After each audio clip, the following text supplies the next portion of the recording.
নমস্কার বন্ধুরা, আশা করি সবাই খুব ভালো আছেন। তৃপ্তির রান্নাঘরে সবাইকে আমন্ত্রণ রইল। 2 মিনিটে মন ও প্রাণ জুড়িয়ে যাওয়া শরবতের রেসিপি নিয়ে চলে এলাম। তো চলো পুরো ভিডিওটা তোমরা দেখো, আশা করি খুব ভালো লাগবে। তো এখন মিক্সির জারে এখানে আমি 500 গ্রাম টক দই দিয়ে দিলাম। আবারও ঘরে থাকা কিছুটা টক দই ছিল, সেটাও দিয়ে দিলাম যাতে টেস্টটা সুন্দর হয়। তো বেশি করে টক দইটা আমি দিয়ে দিলাম। তারপরে এখানে আমি 1 চামচ বিট নুন ব্যবহার করছি। তো অবশ্যই কিন্তু এই শরবতে বিট নুনটা দিলেই টেস্টটা সুন্দর হবে। তো ঘরে থাকা লবণও তোমরা অল্প এখানে ব্যবহার করতে পারো বিট নুনটা দেওয়ার পরে। তারপরে 2 চামচ আমি এখানে চিনি দিলাম।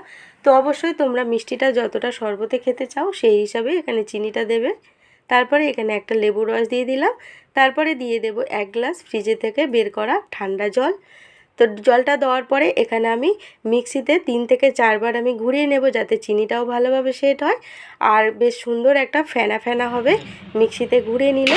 তো দেখো মিক্সিতে ঘুরিয়ে নিয়েছি আমি 4 বার, কত সুন্দর না উপরে দেখো ফেনা ফেনা হয়েছে।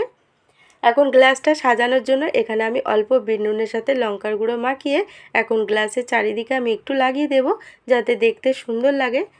যে কোনো রেসিপি দেখতে সুন্দর লাগলে খেতেও ভালো লাগে। তো দেখো গ্লাসের চারিদিকে আমি একটু লাগিয়ে দিলাম। তো দেখো কত সুন্দর না দেখতে লাগছে গ্লাসটা। তো এখন আমি গ্লাসের মধ্যে শরবতটা ঢেলে দেব আরও সুন্দর লাগার জন্য। এখানে আমি একটা লেবু একটু চাকা করে কেটে গ্লাসের মধ্যে লাগিয়ে দিলাম। তো কত সুন্দর দেখতে লাগছে গ্লাসটা। তো আরও টেস্টফুল হওয়ার জন্য এখানে আমি দিয়েছি অল্প জলজিরা চাট মশলা মাখিয়ে অল্প দিয়েছি, বেশি ব্যবহার করছি না। দিয়ে এখানে 2 টুকরো আমি বরফ দিয়ে দেব। তো দুর্দান্ত হয়েছিল বন্ধুরা। এই গরমের দিনে তোমরা এই শরবতটা বানিয়ে খেতে পারো, 2 মিনিটে রেডি হয়ে যায়। তো আজকের মতো টাটা বন্ধুরা, সবাই ভালো থাকবেন, সুস্থ থাকবেন। আবারও আসবো নতুন কোনো একটা রেসিপি নিয়ে। ভালো লাগলে লাইক কমেন্ট শেয়ার করে দিও।